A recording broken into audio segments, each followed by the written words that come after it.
Mais la Légion, pour moi, c'était deux motivations. D'abord, je les aime, alors je les sers. C'est idiot, mais c'est basique, mais c'est vrai.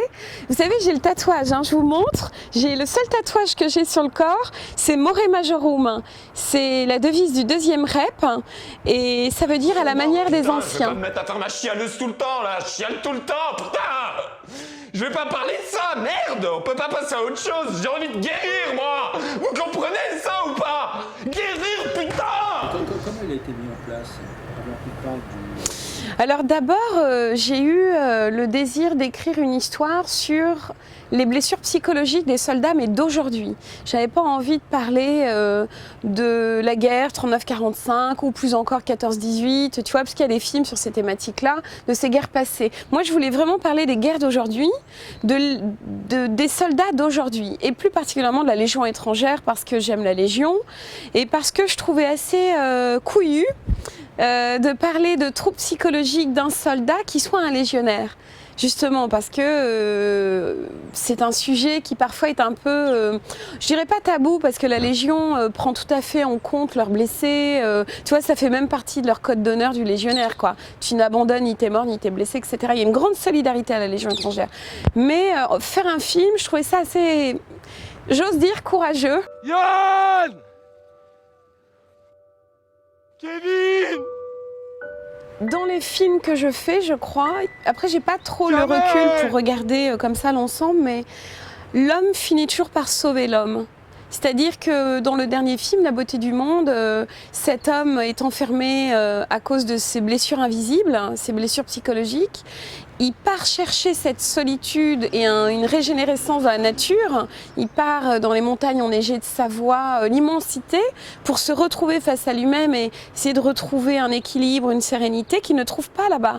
Mais il la trouve parce que ses démons continuent de l'obséder, etc.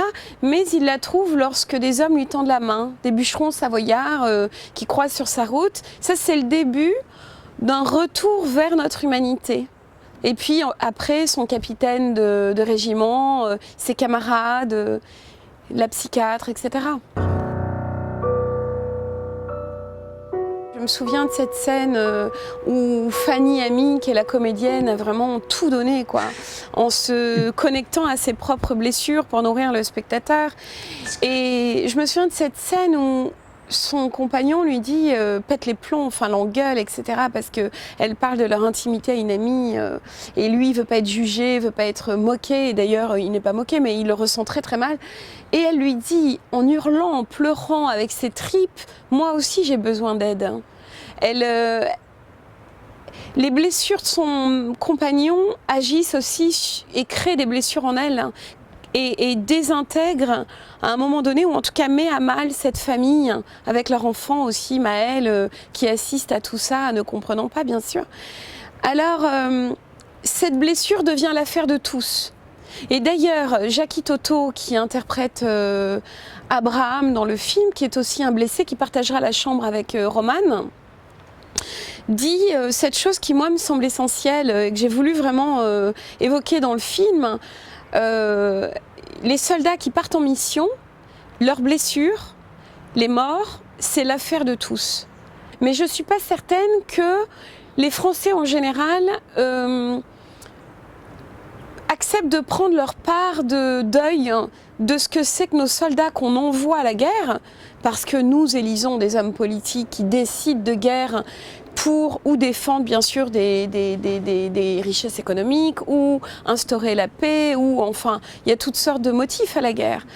Mais nous autres, je trouve qu'on est trop distanciés de ce que sont nos fils et nos filles qui partent à la guerre. Voilà, j'aimerais que les gens soient un peu plus conscients de ces sacrifices, parce que dans nos sociétés très égocentriques, égoïstes, peu de gens consentent au sacrifice ultime. Les soldats le font.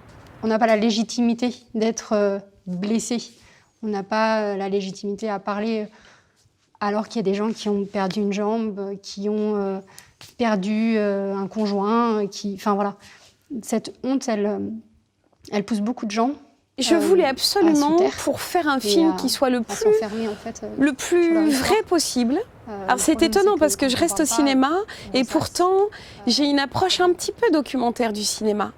Mais je garde quand même l'illusion du cinéma. J'ai rencontré beaucoup de vraies personnes blessées, que ce soit à la guerre, que ce soit Stéphane, le papa d'Hugo, qui a été assassiné au Bataclan, son fils Hugo, donc assassiné au Bataclan, que ce soit des femmes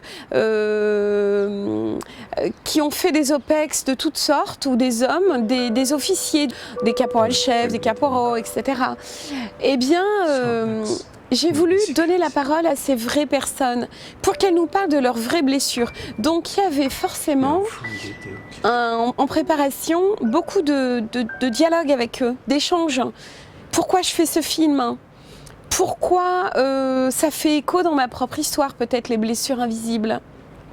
Pourquoi je vais vers toi et pourquoi je veux te donner la parole ? Alors il y avait toute une espèce de mise en confiance mutuelle pour aboutir à la scène qu'on devait tourner ensemble, aux différentes scènes même, et à ce que la personne ait envie d'elle-même de se livrer et de dire des choses que parfois elle n'avait même jamais dites à sa propre famille.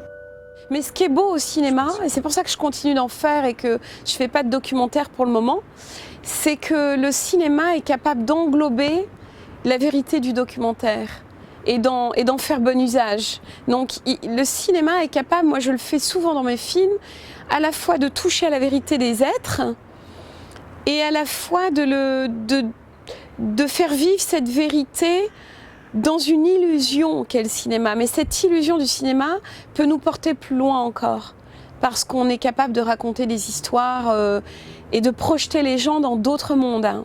Donc le cinéma, c'est un mélange, mon cinéma en tout cas, un mélange de la vérité des êtres, qui parfois touche au documentaire, c'est vrai, et quand même garder cette magie de l'illusion qu'est le cinéma.